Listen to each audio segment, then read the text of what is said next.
ములుగు జిల్లా మేడారంలో సమ్మక్క సారలమ్మ మహాజాతర అంగరంగ వైభవంగా కొనసాగుతుంది. సారలమ్మను కన్నెపల్లి నుంచి గిరిజన సాంప్రదాయాలతో తీసుకురావడంతో జాతర మొదలైంది. 4 రోజుల పాటు వన జాతరనైతే కొనసాగనుంది. పలు రాష్ట్రాల నుంచి లక్షలాది భక్తులు మేడారానికి తరలివస్తున్నారు. ఇక మేడారం మహాజాతరకు సంబంధించిన మరింత సమాచారాన్ని మా ప్రతినిధి సాల్మన్ అందిస్తారు.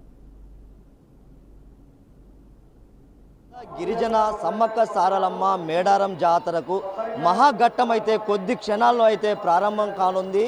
ఆ కన్నెపల్లి నుండి ఆ సారలమ్మను తీసుకొచ్చే విధంగా జంపన్నబాగు దాటిన తర్వాత ఈ యొక్క గద్దెల వద్దకు అయితే తీసుకురావడం అయితే జరుగుతుంది. దీనికి సంబంధించి మనం ఈ యొక్క సమ్మక్క సారలమ్మ గద్దెల ప్రాంగణం దగ్గర ఉన్నాము. ఖచ్చితంగా మనం చూసుకున్నట్లయితే ఇక్కడ ఈ యొక్క ఆర్చీలు కూడా అంటే 8 ఆర్చీలు అయితే ఒక ప్రత్యేకంగా గిరిజన సాంప్రదాయబద్ధంగా ఈ యొక్క ఈ ఆర్చీలు అయితే చెక్కించారు. మనం చూసుకున్నట్లయితే ఆ యొక్క గుర్తులు కూడా గిరిజన సాంప్రదాయాలను ఉట్టిపడే విధంగా ఆ యొక్క శిల్పాలు అయితే చెక్కడం జరిగింది. ఖచ్చితంగా ఈ యొక్క గిరిజన సాంప్రదాయాలను బ్రతికించడానికి లేకుంటే ఆ గిరిజనులు రాబోయే తరాలకు ఈ యొక్క సమ్మక్క సారలమ్మ చేసిన లేకుంటే ఒక మహాయజ్ఞం అనుకోవచ్చు.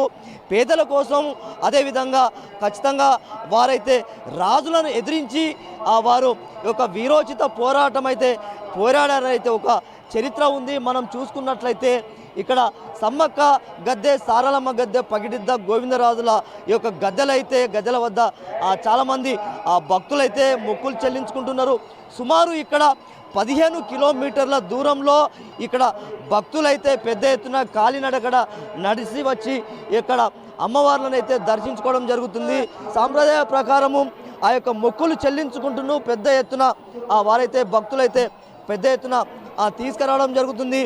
మహబూబాద్ జిల్లా నుండి అయితే ఈ పగిడిత రాజును తీసుకురావడం జరుగుతుంది. ఖచ్చితంగా ఇక్కడ ఉన్న గిరిజన సాంప్రదాయ ప్రకారం అయితే మొక్కులు చెల్లించుకుంటున్నారు. ఖచ్చితంగా గిరిజన సాంప్రదాయాన్ని మరవకుండా రాబోయే తరాలకు ఈ యొక్క గిరిజన సాంప్రదాయాలను తెలిసేందుకు పెద్ద ఎత్తున ఇక్కడ ప్రచారం అయితే పెద్ద ఎత్తున జరుగుతుంది. రాష్ట్ర ప్రభుత్వం కూడా ఈ యొక్క సమ్మక్క సారలమ్మ జాతరను ఒక మహాయజ్ఞంలా తీసుకొని రాబోయే తరాలకు గుర్తుండిపోయే విధంగా ఈ యొక్క శిల్పాల మీద వారి యొక్క గుర్తులను అదేవిధంగా గిరిజన సాంప్రదాయ వారి యొక్క నృత్యాలు అనుకోవచ్చు పెద్ద ఎత్తున ఈ యొక్క శిల్పాల మీద వారి యొక్క విగ్రహాలను లేకుంటే వారికి ఉన్న ఆచార కట్టుబొట్లు అయితే ఇక్కడ శిల్పాలు చెక్కించడం జరిగింది.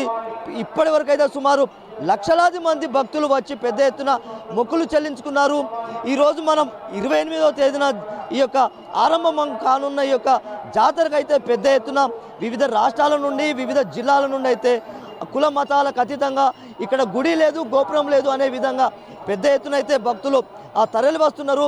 కొంగు బంగారంగా ఆ బంగారంతో ఈ యొక్క బెల్లాన్ని అయితే మొక్కడం జరుగుతుంది.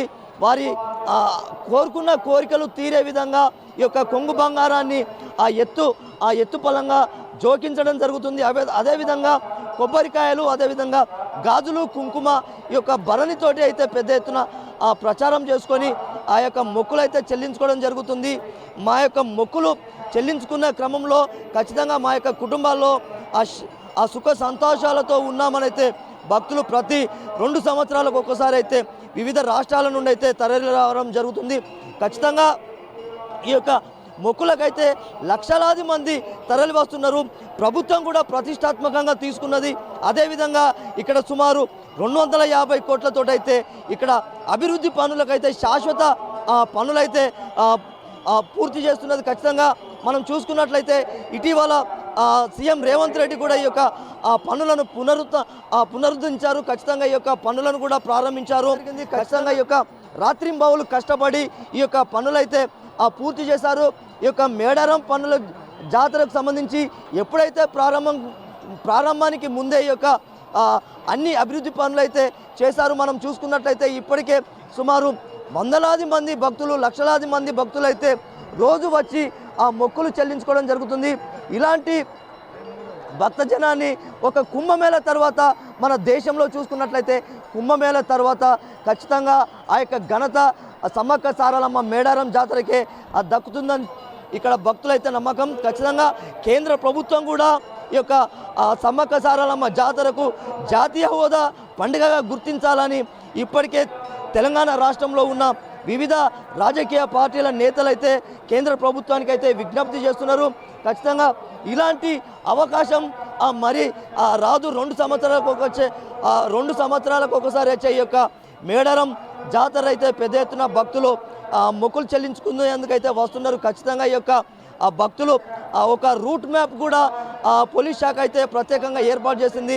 ఎక్కడ దిగాలి, ఎక్కడ దర్శనం చేసుకోవాలి, ఎక్కడ ఈ యొక్క దర్శనానికి సంబంధించిన వస్తువులు దొరుకుతాయనేది ఒక రూట్ మ్యాప్ అయితే పోలీస్ శాఖ అయితే ఒక వాట్సాప్ ద్వారానైతే ఏర్పాటు చేసింది. ఖచ్చితంగా ఇక్కడ జిల్లా ఎస్పీ కానీ జిల్లా కలెక్టర్ కానీ అన్ని శాఖల సమన్వయంతో అయితే ఈ యొక్క మేడారం జాతర అయితే అన్ని ఏర్పాట్లలో నిమగ్నమై ఖచ్చితంగా మేడారం జాతరను అయితే పెద్ద ఎత్తున సక్సెస్ చేయడానికైతే ఈ యొక్క మేడారం జాతరను రాష్ట్ర ప్రభుత్వం ప్రతిష్టాత్మకంగా తీసుకొని లక్షలాది మంది భక్తులు వచ్చినా ఎలాంటి ఇబ్బందులు లేకుండా అన్ని ఏర్పాట్లు అయితే చేశామని అయితే ఇప్పటికే రాష్ట్ర ప్రభుత్వం చెప్తుంది. ఖచ్చితంగా ఇలాంటి జాతర మరి ఒకసారి వచ్చి ఖచ్చితంగా భక్తులు పెద్ద ఎత్తున తరలి వచ్చి మొక్కులు చెల్లించుకొని క్షేమంగా వచ్చి క్షేమంగా తిరిగి వెళ్ళాలని అయితే రాష్ట్ర ప్రభుత్వం లేకుంటే జిల్లా అధికార యంత్రాంగం అయితే కోరుతుంది. వీడియో జర్నలిస్ట్ మధుకర్తో సాల్మోన్, బీఆర్కే న్యూస్, మేడారం గద్దెల నుండి.